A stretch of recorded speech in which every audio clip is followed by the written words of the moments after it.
हम लोग विद्युत का द्वितीय वर्ष में आप लोग जो प्रवेश किए हो उसके लिए सबसे पहले मैं आप लोगों का सेकेंड ईयर में वेलकम करना चाहूँगा। और हम आज द्वितीय वर्ष का जो नया कोर्स है उसको हम शुरुआत कर रहे हैं। तो द्वितीय वर्ष के नए कोर्स में सबसे पहला चैप्टर अपना आता है डीसी जनरेटर। क्या? DC generator. तो इसमें सबसे पहले डीसी जनरेटर के पार्ट्स कौन कौन से होते हैं, ठीक है, उसके बारे में जानेंगे। तो डीसी जनरेटर के पार्ट्स में ये देखिए आपके पास में ये सामने जो दिख रहा है ये क्या है, एक डीसी जनरेटर है, ठीक है। अब स्वाभाविक सी बात है जनरेटर भी कई प्रकार के होते हैं, लेकिन हमने उनमें से एक जनरेटर डीसी शंट जनरेटर का हमने चुनाव किया है, जिसमें ये जो ऊपर वाला जो गोल सा भाग दिख रहा है ये क्या है, इसको क्या बोलेंगे, योग और बॉडी, ठीक है। ये इसकी बॉडी में क्या करते हैं, ये सभी चीज़ों को संभाल करके रखते हैं, मतलब स्ट्रक्चर या ढांचा बोल सकते हैं, ठीक है। तो ये इसको संभाल करके रखते हैं। अब हमने इससे पहले ये जो मोटर देखे थे, थोड़ा सा इधर दिखाने का ये प्रयास करेंगे। ये इस प्रकार का यहाँ पर जैसे मोटर होती है उसमें बॉडी में जो ये कॉइल्स है, ये जो अंदर दिखाइए थोड़ा सा, इसमें जो कॉइल्स है इसमें नट बोल्ट, ये देखिए ये नट बोल्ट के थ्रू लगी हुई है। तो ये जो नट बोल्ट के थ्रू लगी हुई है ये अंदर से कैसे दिखाई देगी, ये इस प्रकार से, यहाँ पर थोड़ा सा दिखाएंगे ये, ठीक है। ये यहाँ पर दो पॉइंट्स दिख रहे हैं, ये यहाँ पर ये वाले नट बोल्ट हैं, कौन कौन से, ये वाले, एक और ये दो। ये यहाँ पर पुनः एक बार दिखाएंगे, एक और ये दो, ये जो दिख रहा है इसको क्या करते हैं, ये इसको क्या बोलते हैं हम, पोल, ठीक है। ये पोल मतलब रिमूवेबल होते हैं, निकल जाते हैं और नट बोल्ट की सहायता से लग भी जाते हैं, जो कि ऐसे वाली मोटर में, ये जो इंडक्शन मोटर है इसमें ऐसा नहीं होता, ठीक है। ये क्लियर हो गया। अब इसमें जो हम कॉइल डालते थे इस मोटर में, वो एक एक करके कॉइल डालते थे, लेकिन इसमें वैसा नहीं है। इसमें कॉइल बाहर ही तैयार कर लेंगे और उसको पोल में डाल करके नट बोल्ट टाइट किए, मोटर तैयार हो गई, ये जनरेटर तैयार हो गया, मोटर बोल रहा हूँ, ठीक है। ये जनरेटर तैयार हो जाएगा, ठीक है। इसमें दो वाइंडिंग है, कौन कौन सी, एक वाइंडिंग फील्ड वाइंडिंग और दूसरी आर्मेचर वाइंडिंग। यहाँ पर लेकर के आएंगे, ये जो दिख रहा है ये वाली जो वाइंडिंग, ये इस तरफ, ये वाली वाइंडिंग, ये फील्ड वाइंडिंग, ये देखिए बड़ी वाली वाइंडिंग दिख रही है, ये फील्ड वाइंडिंग है। और ये देखिए ये जो घूम रहा है, मैं जो घुमा रहा हूँ, ये देखिए ये मूव कर रहा है, और इसके में भी एक वाइंडिंग है, इसको कहते हैं क्या, आर्मेचर वाइंडिंग। या इसको हम दूसरे रूप में ये बोल सकते हैं कि जिस रोटर में वाइंडिंग हो वो आर्मेचर, और उस आर्मेचर में जो वाइंडिंग हो उस वाइंडिंग को हम क्या कहते हैं, आर्मेचर वाइंडिंग, ठीक है ना, फील्ड नहीं, आर्मेचर, ठीक है। क्लियर हो गया। अब इसमें ये देखिए, इसमें बहुत सारे खांचे खांचे दिख रहे होंगे, थोड़ा नज़दीक ला करके दिखा देंगे, ठीक है। और इसमें अलग अलग खांचों में वाइंडिंग्स के कॉइल्स गई हुई है, ठीक है। और वो कॉइल इस कम्यूटेटर, इसको क्या कहते हैं, ये जो गोल सा दिखाई दे रहा है इसको क्या कहते हैं, कम्यूटेटर, ठीक है। क्या कहते हैं इसको, कम्यूटेटर। अब ये कम्यूटेटर में जो कॉपर की स्ट्रिप है वो अलग अलग है, एक सी नहीं है। ये गोल दिखाई दे रहा है ना, इसमें सारी स्ट्रिप्स अलग अलग है, एक का दूसरे के साथ कोई संबंध नहीं। मतलब इस पार वाली जो कॉइल है वो जस्ट अपोजिट में जाकर के मिलेगी। तो ये कार्बन ब्रश देखिए, यहाँ पर एक कार्बन ब्रश भी है, ये देखिए, ये दिख रहा है, ये इस पर कनेक्ट है, ठीक है। हम थोड़ी देर बाद में जब देखेंगे तो ये फील्ड का आर्मेचर के साथ कनेक्शन मिलेगा। एक ठोक कापी ले आएंगे जन, है ना, मैं उसको उसमें डायग्राम बताऊंगा। तो ये जो है यहाँ पर से इस कॉइल का कनेक्शन जो हो रहा है, ये देखिए यहाँ पर का ये जो क्या हुआ है, सोल्डरिंग टाइप का दिख रहा है, और ये थोड़ा सा भाग उभरा हुआ है। इस भाग को हम क्या कहते हैं, राइजर। क्या कहते हैं, राइजर कहते हैं। इसमें कंडक्टिविटी एक स्थान से दूसरे स्थान तक के चले जाए उसके लिए कार्बन ब्रश लगा हुआ है। ठीक है, क्या लगा है, कार्बन ब्रश लगा हुआ है। कार्बन ब्रश को होल्ड करने के लिए ब्रश होल्डर लगा हुआ है। ये देखिए यहाँ पर, ये दिख रहा है, यहाँ पर ब्रश होल्डर, और उसको इस तरफ से दिखाएंगे, ये इस तरफ से थोड़ा सा इधर घुमाइए। ये जो यहाँ पर है, ये एक रॉकर आर्म, मेरी उंगली के पास में लेकर के जाएंगे थोड़ा सा, हाँ ठीक है, हाँ ये रॉकर आर्म, ये जो चमक रहा है ये रॉकर आर्म है।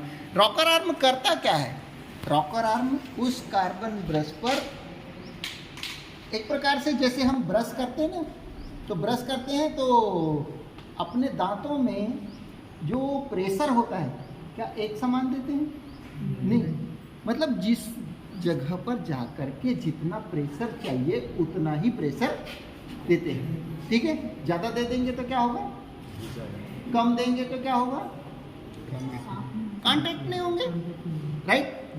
तो वो कनेक्टिविटी बनाने के लिए एक समान मात्रा में क्या करता है, रॉकर आर्म प्रेशर देता है। ठीक है, अब ये इसमें दो कवर्स होते हैं, एक फ्रंट कवर और एक एंड कवर। ठीक है, ये कौन सा है, फ्रंट में है तो फ्रंट कवर, ये कौन सा है एंड में है तो एंड कवर। ठीक है, इधर दिखाइए, ये मोटर और जनरेटर के लिए कपलिंग है। वैसे तो कपलिंग 3 प्रकार की होती है, फ्लैंज कपलिंग,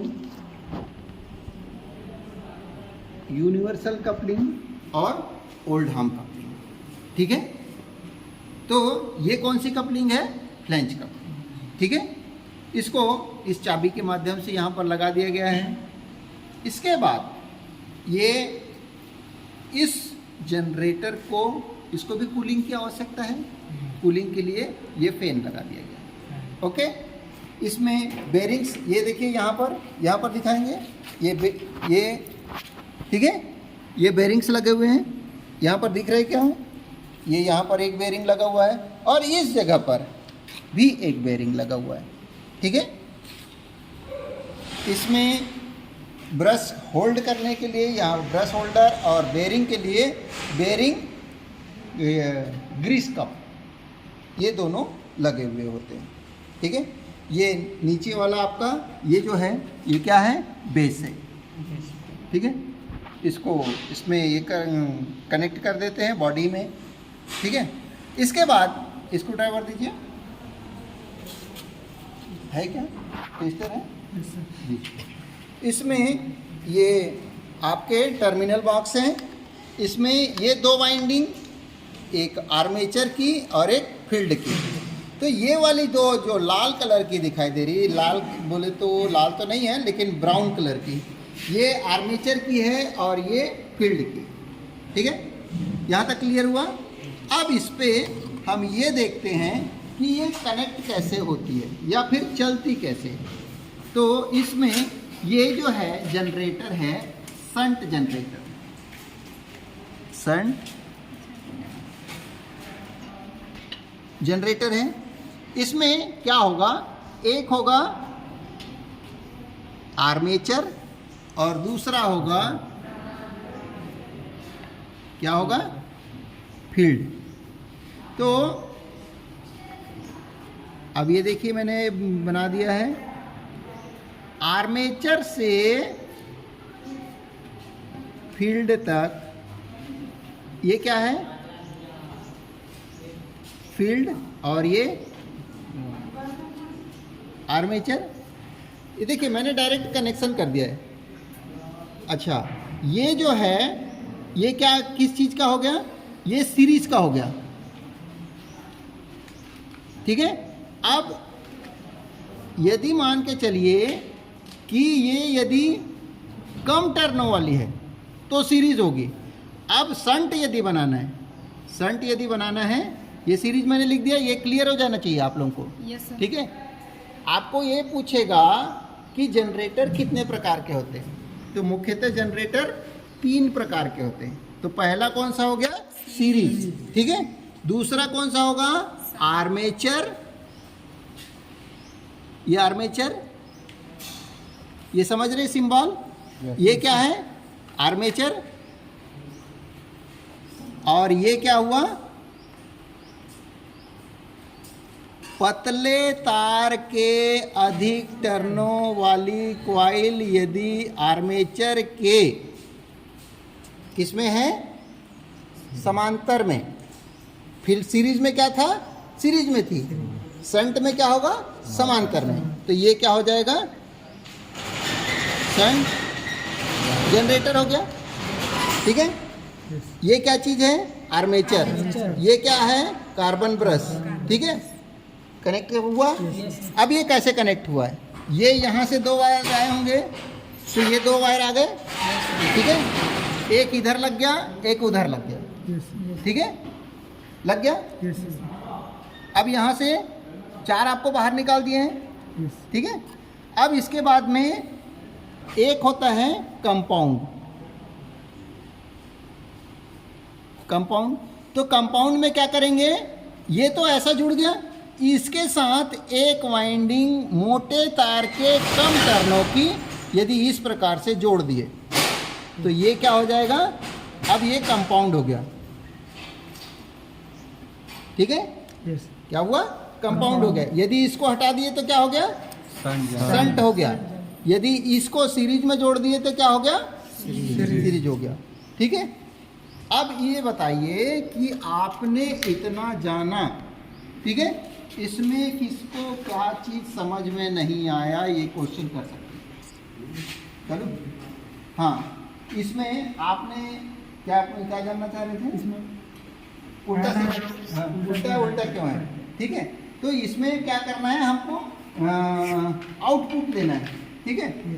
आपको मैं ये बता दूं कि मोटर और जनरेटर एक दूसरे से जस्ट विपरीत काम करते हैं। मोटर फ्लेमिंग के बाएं हाथ के नियम पर और जनरेटर फ्लेमिंग के दाएं हाथ के नियम के अनुसार। यदि 2 विपरीत दिशा में काम करने वाली चीजें को जोड़ने के लिए एक को तो उल्टा जोड़ना ही पड़ेगा। ये जोड़ दिए। ठीक है। यहाँ पर से ये आउटपुट देना चालू कर दिया। और कुछ